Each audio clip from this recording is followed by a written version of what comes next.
agréable, n'est-ce pas? C'est très agréable. J'aime la mer.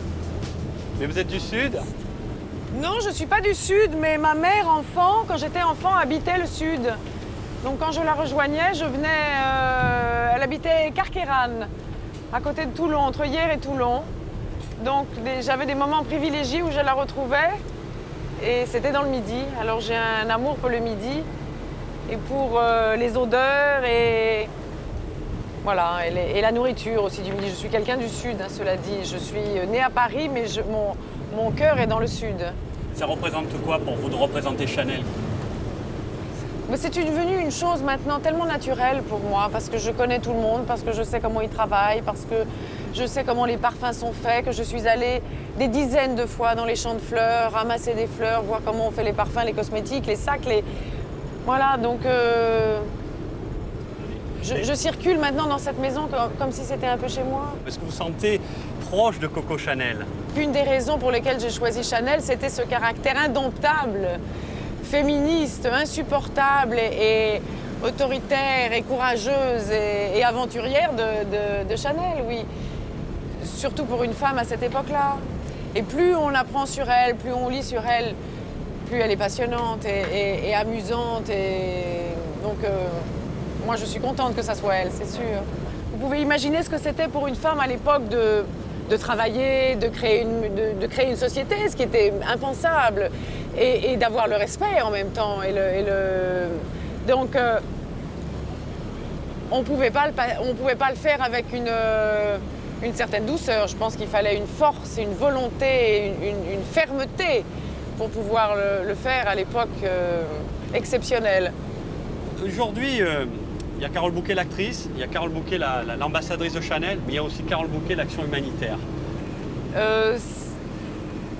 Il y a 13 ans maintenant, 14 ans, quand j'étais enceinte d'un de mes enfants,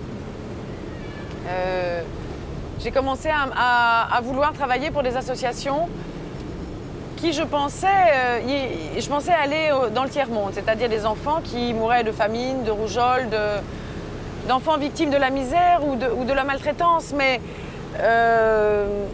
d'un état où les enfants au travail. Et je suis allée voir plusieurs associations et j'ai choisi une association à travers, comme ça, des déclarations qui avaient été faites. Et puis, quand je suis arrivée dans le bureau, j'ai entendu parler. Il y a eu énormément de coups de fil et il y avait des réunions autour de moi de cas d'enfants maltraités en France. J'ai tellement été choquée par ce que j'ai entendu, de ce que je ne savais pas, que je ne pouvais pas imaginer, que j'ai décidé de me concentrer sur ça, sur ce problème-là, de ce qui se passait dans nos pays, indépendamment que même si l'association avec laquelle je travaille dans pratiquement tous les pays de la Terre, je dirais. Mais moi, je me concentre essentiellement sur ce qui se passe en France, sur les problèmes de maltraitance en France et pour améliorer le système de protection de l'enfance. Voilà. Si on veut le respect des droits de l'homme, il faut respecter les enfants. Sinon, on ne peut pas. Ça commence d'abord comme ça pour pouvoir avoir après cette évolution-là. Donc, il faut faire ce travail sur des enfants petits pour développer chez chacun un talent, une envie, un désir. Tout enfant peut devenir un adulte épanoui et avec un métier qui lui donnerait du bonheur et de la satisfaction. Est-ce qu'on peut donner un petit message aux futures générations? Je crois que c'est de s'accrocher à ses rêves. À partir du moment où on s'y accroche, je trouve que j'ai bien regardé autour de moi avec l'expérience que j'ai maintenant. Ça se réalise. Alors peut-être pas exactement comme on le voulait, parce que ça, la vie, on ne peut pas en même temps complètement, là, bien évidemment, en faire ce qu'on veut. Mais le tout est d'avoir envie, le désir.